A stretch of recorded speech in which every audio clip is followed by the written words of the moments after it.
Lerato was an ordinary South African woman, not the kind of woman who grew up with silver spoons, fancy vacations, or wealthy parents waiting to rescue her when life became hard. No, Lerato was the kind of woman many people overlooked. A hard-working woman, a woman who understood survival before she ever understood softness. A woman who woke up early, worked long shifts, came home tired, and still found ways to keep going. She worked as a retail assistant. Long hours, bright store lights, sore feet, difficult customers, small salary. Day after day, she stood behind counters, folded clothes, smiled when she was exhausted, and pushed through because life did not care whether she was tired. Bills still needed paying, food still needed buying, rent still needed covering. Lerato was not living a glamorous life, but she had something powerful: hope. She believed that one day,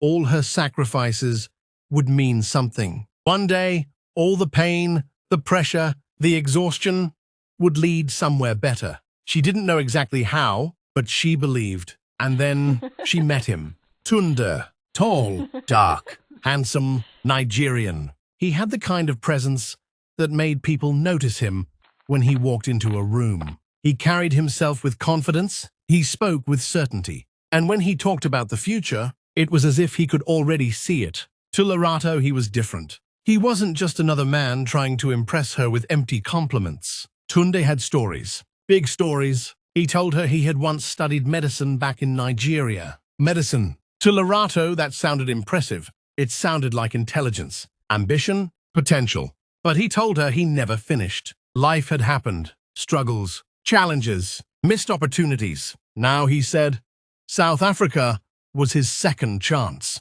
He told Lerato he wasn't here to play games. He was here to rebuild, to rise, to become successful. And then he looked at her and said words that would stay in her heart for years. One day, we are going to be rich. Not I, we. That one word changed everything. Because Lerato had spent most of her life carrying things alone. But now, for the first time, it felt like maybe she had found someone who wanted to carry life with her. And so, she believed him. At first, their relationship felt beautiful. The kind of beautiful that makes struggle feel lighter. They walked together through malls, hand in hand, laughing like two people who had finally found peace in each other. But even window shopping together felt romantic. Tunde would point at beautiful things, cars, clothes, luxury stores, and say, one day, Lerato, this will be us. And Lerato would smile. Because she wasn't dating his present, she was believing in his future. He made her feel chosen. He made her feel seen. He wasn't yet the successful man he promised he would become, but he knew how to make Lerato feel like her loyalty would one day pay off. And that became enough. As their relationship grew, Lerato paid. When bills piled up, Lerato handled them. At first, she told herself it was temporary. Relationships require sacrifice, right? If one person is down, the other helps. That's what love is. At least, that's what Lerato believed. And Tunde? He knew how to keep that belief alive. He was affectionate. He was attentive. He would cook for her. After long, exhausting shifts, Lerato would sometimes receive lunch from him at work. A woman tired from standing all day, suddenly seeing her man arrive with homemade food. Her co-workers probably thought, wow, she's lucky. And honestly, Lerato thought so too, because love can look convincing even when betrayal is already growing behind it. Then one day, Tunde came to Lerato with another dream. He told her medicine was no longer the plan. He wanted to study networking information technology, a new future, a practical future, a profitable future. He explained that IT could change everything. He said if he could just study, pass the right exams, get certified, their whole life would change. And because Lerato loved him, she did what many women do when they believe in a man's potential. She invested, even though her salary was limited, even though she was already carrying bills. Lerato got a credit card, not to spoil herself, not for luxury, for Tunde, for school fees, for exam registrations, for transportation, for his dream. She used debt to finance his destiny, because she believed that if he wins, we win.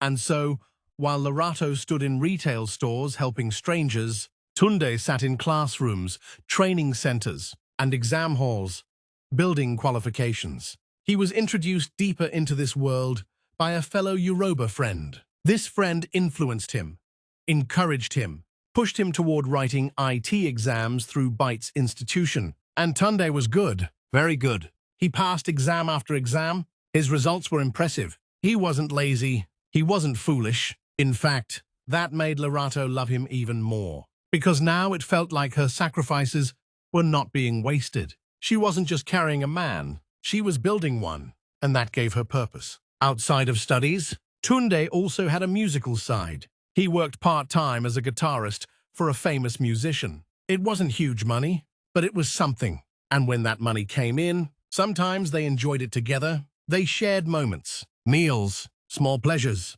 These moments confused Lerato's pain. Because even though she was sacrificing heavily, Tunde knew how to create enough good memories to keep her emotionally invested. And that's the dangerous thing about certain relationships. They don't hurt you every day. They give you just enough love to make you ignore the damage. But slowly, things began changing. At first, Lerato noticed small shifts. Late nights, more secrecy, different energy, moments where Tunde felt absent, even when physically present. Then came rumors, suspicion, signs, women. At first, Lerato didn't want to believe it. Because when you've sacrificed so much for someone, the truth can feel more terrifying than denial. So she excused things. Maybe she was overthinking. Maybe stress was affecting him. Maybe once he fully succeeded, he would settle. But the cheating became harder to ignore. And eventually, it became a pattern. Tunde cheated, not once, not twice, repeatedly. Each betrayal cutting Lerato deeper than the last. And when confronted, his excuse was almost insulting. You're always at work.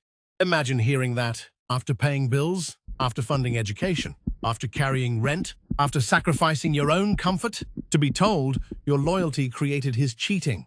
But this is how manipulation works. Sometimes the betrayer makes the builder feel guilty for building. And somehow, Lerato stayed, not because she was weak, but because she was invested. 5 years of dreams are not easy to walk away from. She kept telling herself, this struggle is temporary. One day he'll make it.